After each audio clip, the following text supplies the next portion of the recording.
My sister didn't just steal my wedding date. She aimed at my entire life like it was some competition. She absolutely had to win. And the worst part, my own parents were ready to let her. I'm Riley. I'm 26. And this is the story of how my sister tried to hijack my wedding and how I took everything back in a way she never saw coming. I always thought sibling rivalry was something people grew out of, apparently. Emma didn't get the memo.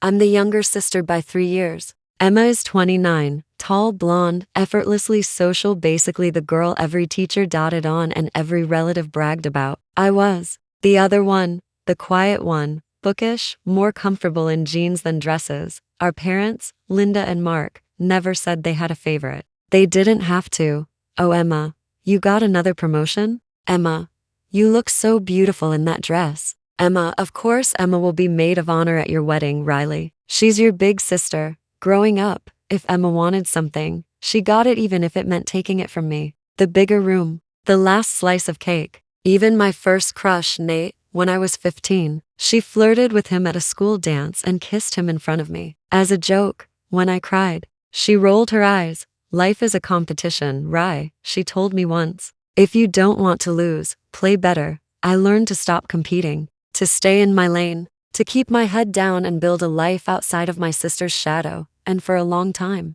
I thought I'd done it. I met Daniel when I was 23. He's the calm to my constant anxious spiral, soft brown hair, kind green eyes, the kind of guy who listens more than he talks. We met at work, of all places. I was in marketing. He was in IT.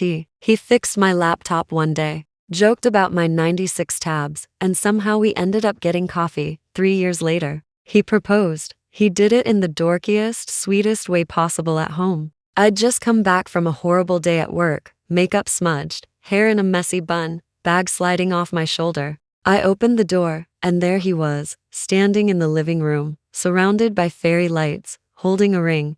I don't have a speech, he said, voice shaking. I just know that every version of my future that makes sense has you in it. Will you marry me, Riley? I ugly cried and said yes before he even finished. We picked a date after checking 100 calendars, work schedules, and venue availabilities. We landed on September 14th. It was a Saturday, exactly a year from our engagement. It gave us time to save, plan, and enjoy being engaged. The venue? A little place called Willow Creek Estate, with string lights over a brick patio and a willow tree near a small lake. It was like something out of a movie, not fancy, but warm and magical. I was glowing, genuinely happy. Then Emma got involved. We told my family over dinner. Everyone was crowded around the table, my parents, Emma, and my younger cousin Megan. I was so excited I could barely sit still. So, I began. Daniel and I picked a date. My mom's eyes lit up. Oh, honey, when? September 14th, I said, squeezing Daniel's hand.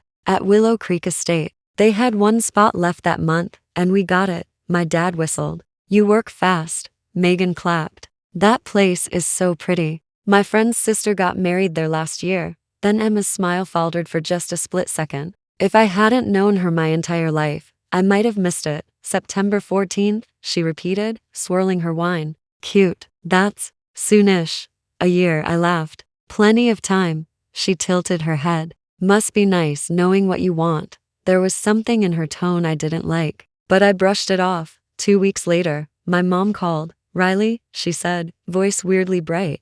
You're not going to believe this. Emma has news. I was sitting on my couch, working on a Pinterest board for centerpieces. What kind of news? She's engaged. My stomach dropped. To who? I asked. To Jason. You've met him. He came to Thanksgiving last year. I vaguely remembered him. Tall, dark hair, finance job, quiet but polite. Wow, I said, trying to keep my voice steady. That's fast, right? My mom lowered her voice. Don't say that to her. She's very sensitive about it. But listen, here's the crazy part. I closed my eyes. What? They're thinking of a fall wedding too, she gushed. Isn't that fun? 2 weddings close together. My stomach twisted. Mom, I said slowly, how close are we talking? There was a pause. I could hear her breathe in. Well, nothing is final, she said quickly, but Emma really loved the idea of September. I stood up. Mom, what date? Silence. Mom? Another pause. Then quietly, she's thinking. She's thinking about September 14th too. I laughed, but it came out like a choke. That's my date. I know, honey, I know, she rushed. But listen, Emma said it's symbolic for her, because that's the day she and Jason first met or something. And Willow Creek has another, I cut in. Another what? Well, another time slot that day. My ears rang. You told her about my venue, I said. You told her the name. I just mentioned it, Mom said defensively. She asked where you were getting married, and she picked my exact date and venue. I finished. She's your sister, my mom said. She just wants to share the moment. Isn't it kind of sweet? 2 sisters, 2 weddings, 1 beautiful day. I almost dropped my phone. No, I said. It's not sweet. It's insane. That night, I stared at the contract for Willow Creek. It was very clear. September 14th, 4:00 p.m. ceremony. Exclusive use of venue from p.m. to p.m. I called the coordinator. Hannah, just to check. Hi, it's Riley, I said. I just wanted to confirm everything's set. No chance of double booking? Hannah laughed. Oh no, you're secure. We only do 1 full wedding a day. Relief washed over me. Okay, good, because my sister, she cut in. Oh wait, are you Emma's sister? My mouth went dry. Yes. Oh my gosh, Hannah said. Small world. She called last week about us. I gripped the counter. About a wedding? Yeah, Hannah said. She asked if we had anything on September 14th. I told her we were fully booked. She seemed annoyed, but I offered her a Friday or Sunday nearby. She said she'd figure something out and hung up. I ended the call feeling like I had ice in my veins. Emma knew the venue was taken. She knew the exact date. Yet somehow, she was now thinking of getting married on that day anyway. She couldn't steal my venue. So she went for the date itself. The next time I saw her was at my parents' house for Sunday lunch. She sashayed in, flashing her new ring, and hugged my mom like she'd just won an award. Hey, bride-to-be, she said to me, eyes glittering. We're twins now. I forced a smile. Can we talk? She raised an eyebrow. Sure. We went out to the backyard. The grass was a little overgrown, the air thick with the smell of the grill. So, I said, crossing my arms, September 14th? She tilted her head with fake innocence. What about it? You know what about it? I snapped. It's my wedding day, Emma. Relax, she said, laughing. There are 24 hours in a day. We can share.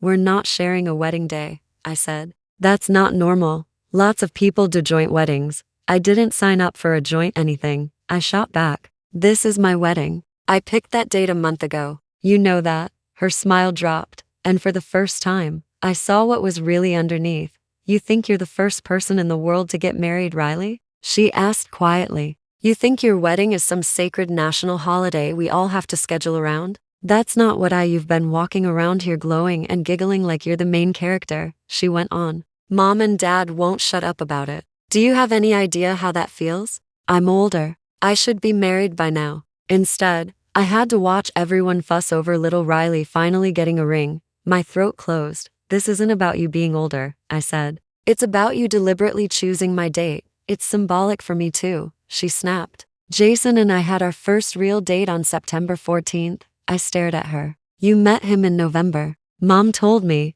Color rose in her cheeks. You're really going to argue over one day? She demanded. Just change your date. It's my date, I said. Change yours. Her eyes flashed. No, we stood there in heavy silence. Then she smirked. Here's the thing, Riley. I've already told people. I've already told Mom and Dad. They think it's a beautiful idea. 2 sisters.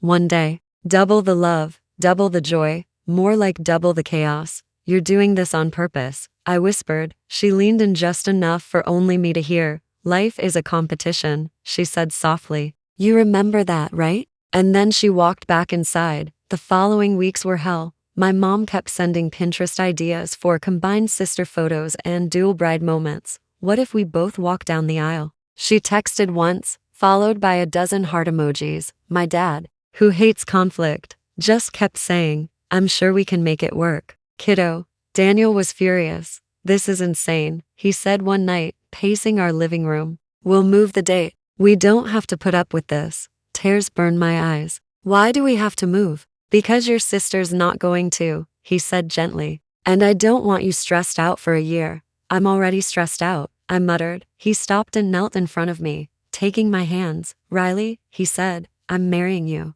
The day is the least important part. We could get married in a parking lot on a Tuesday and I'd still be the happiest guy in the world. I smiled weakly. I know, but it's the principle. She's not just picking a date. She's trying to erase me. He sighed. Then maybe we don't just move. Maybe we do something else. I frowned. Like what? He hesitated. I don't know yet, but you don't have to take this lying down. The thing is, I'd spent my whole life taking it lying down, letting her win, letting her be the main character. This time, it was my wedding, my future, my life. I decided I wasn't going to quietly disappear. The turn came from someone I didn't expect, my cousin Megan. One night, she texted, Megan, hey, can I call? It's about Emma.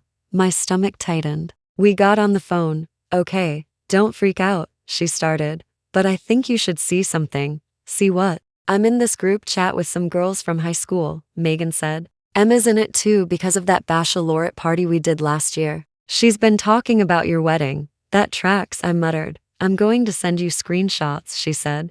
Don't kill the messenger, okay? A few seconds later, my phone buzzed. I opened the screenshots. There, in clear text, was Emma's name, Emma. Honestly, it'll be hilarious. Emma, Riley's been milking this whole bridal thing. Emma, I'm going to take the same date and make my wedding bigger, nicer, more glamorous. She'll die. Emma, imagine the photos. Everyone will compare. There's no way she comes out on top. My vision blurred. The worst part, the other girls were laughing. I'm savage, as you should, queen. You'll crush her. Megan's last screenshot was just her message in that chat. Megan, you're talking about my cousin. This is messed up. I sat there in stunned silence, hearing my heartbeat in my ears. Riley? Megan said softly. You still there? Yeah, I whispered. Thanks for showing me. Are you okay? No, but I'm done pretending this is a misunderstanding. That night, something inside me hardened. I'd always made peace with the idea that Emma just was like that she didn't know better, that she was insecure. But this wasn't insecurity. This was cruelty, and I realized I couldn't change her, but I could change how much power she had over me. So I made a plan. Not a plan to sabotage her wedding, not to ruin her dress or call vendors or anything childish like that. No. My revenge was simple. I was going to expose the truth, reclaim my day, and walk away from the role of permanent runner-up. Step 1 was telling the truth to the people who needed to hear it. I forwarded the screenshots to my parents in a group text with a simple message. This is what Emma has been saying about my wedding and why she wants my date. I'm not agreeing to a joint wedding. I'm not changing my date because she decided she wants to crush me. I love you both, but I'm done pretending this is okay. My phone lit up almost immediately. Mom, Riley, where did you get this? Dad, is this real? I replied, from Megan. Ask her. A few minutes later, my mom called, voice shaky. I had no idea, she said. She told us she just loved the date. She lied, I said flatly. My dad got on the line. Kiddo, I'm so sorry. We should have listened when you said something felt off. You wanted to believe the best, I said. I get it, but this is who she is. My mom sniffed. What do you want to do? I took a breath. I'm keeping my date, I said. But I'm not doing a shared anything. I also don't want a year of drama. So Daniel and I are changing our plan. What does that mean? My dad asked. It means, I said, we're moving our actual wedding earlier. A small, private ceremony. And on September 14th, we're treating it like a reception, like a celebration of what's already done. No joint anything. No competing. I refuse. My mom was quiet. I know you love both your daughters, I added. But you can't keep asking me to shrink so she doesn't feel small. I'm done with that. My dad exhaled loudly. Whatever you decide, we'll be there. My mom's voice was softer when she said, You're right. You deserve your moment. We'll talk to Emma. Don't warn her on my behalf, I said. She made her bed. Step 2 was telling someone else the truth. Jason, I debated for days. Was it crossing a line? Was I inserting myself into their relationship? But then I thought of him standing at the altar one day, wondering why his wife needed to crush other people just to feel okay. I found his number in our family group chat from Thanksgiving and stared at it for 10 full minutes. Then I texted, Hi Jason. It's Riley. I know this is out of the blue, But I think there's something you should see before you keep planning your wedding with my sister. I attached 3 screenshots. That was it. No commentary. No dramatic paragraphs. He didn't respond that night. The next day he called. "Hi," he said, voice low. "Is this Riley?" "Yeah," I said, heart pounding. "I'm sorry to drag you into this, but thank you," he said, cutting me off, "for showing me." I blinked. "You're not mad at me?" "I'm mad," he said, "just not at you." There was a long pause. "I thought the date thing was weird," he admitted. "I told Emma we should pick something else, but she insisted. She said you didn't mind as long as it was like a sister bonding thing." I didn't know she was planning to. He trailed off. "To humiliate you." My throat felt tight. "I'm sorry." "No," he said. "I'm sorry. I should have listened to my gut." "What are you going to do?" I asked. He exhaled slowly. "Talk to her. And then, I don't know. But this isn't the kind of person I want to build a life with. I've seen some red flags, but this." He let out a humorless laugh. "This is a billboard." The fallout was nuclear. Emma showed up at my apartment 2 days later, pounding on the door. I opened it, enough to see her red, furious face.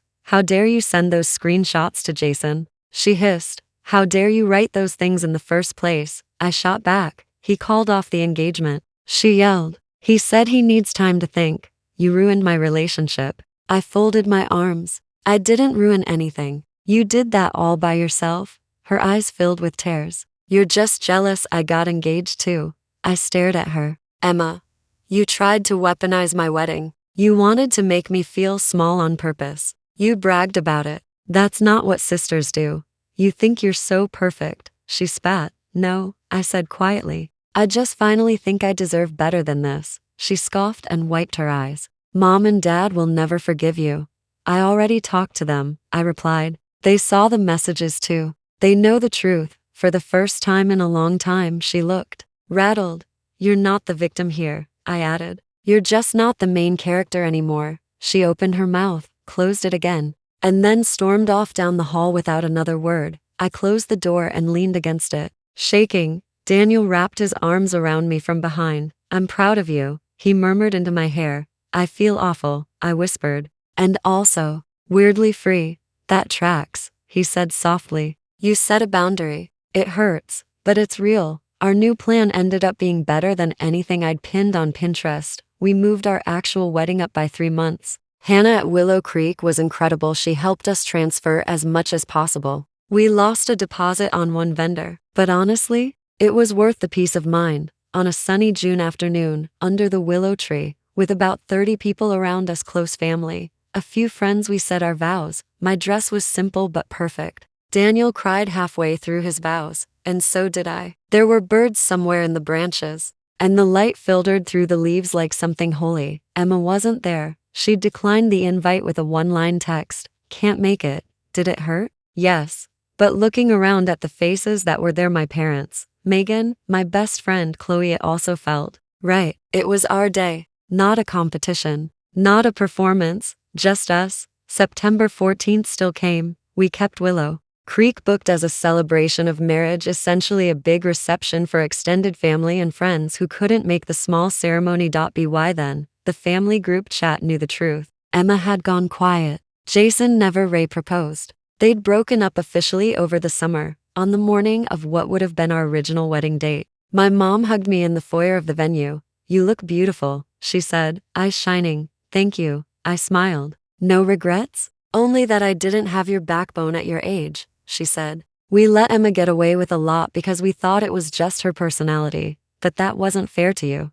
"I'm sorry, honey." I swallowed hard. "Thank you for saying that." The party was incredible. There were speeches and dancing and way too much cake. People toasted us, not just for being married, but for how we'd handled everything. At one point, Megan leaned over and said, "You know, some people would have gone full petty. You just told the truth and chose yourself. That's the best revenge." I smiled. Honestly, being happy feels like revenge enough. Later that night, as Daniel and I danced to a slow song under the string lights, he whispered, "Do you think you'll ever forgive her?" I thought about Emma somewhere out there, probably stewing in her own anger and hurt, still convinced I'd stolen something from her. "I don't know," I admitted. "Maybe one day." But I don't think I'll ever go back to how things were. Good, he said. You shouldn't, and for the first time in my life, I didn't feel like anyone's shadow. I was just me. A woman who finally realized she didn't need to lose for her sister to feel like she'd won. If you've listened to my story all the way to the end, thank you. Tell me in the comments, what would you have done if your sibling tried to steal your wedding date on purpose? Would you move the date, go head to head, or walk away completely? If you enjoyed this story or it made you feel a little less alone in your own family drama, don't forget to like the video, subscribe to the channel, and hit the notification bell so you don't miss the next revenge story.